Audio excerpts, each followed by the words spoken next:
আমি মাটির বুকে ডানা ছাড়া পরি পাইছি রে, আমি মনে মনে এমন একখান মানুষ চাইছি রে। আমি আর ও হচ্ছে যেদিন আমরা আমেরিকা যাই সেদিন হচ্ছে আমরা বাসা থেকে বের হয়ে নিচে, এটাকে কি বলে ওই যে বেসমেন্ট রেস্টুরেন্ট ছিল। ইয়েস, ওখানে একটা স্পিকারে আমার গান বাজতেছিল। তখন দুই চাক্কার সাইকেল গানটা খুব হিট চলতেছিল, এটা গত বছর। গত কোরবানে।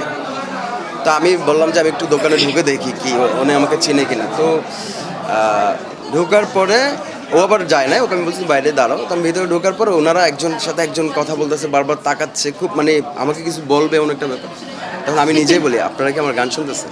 বলছে ভাইয়া এখন কনফার্ম হলাম সেটা যে আপনার। তো ভালো লাগে আসলে, কোথায় আমেরিকা আর কোথায় বাংলাদেশ অনেক দূরে আমার গান চলতেছে, ভালো লাগে আলহামদুলিল্লাহ।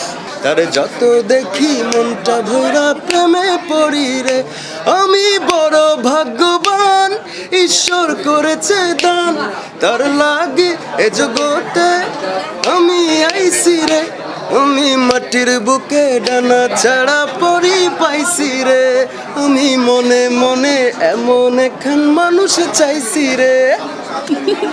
Thank you. এটা কার? এটা কার?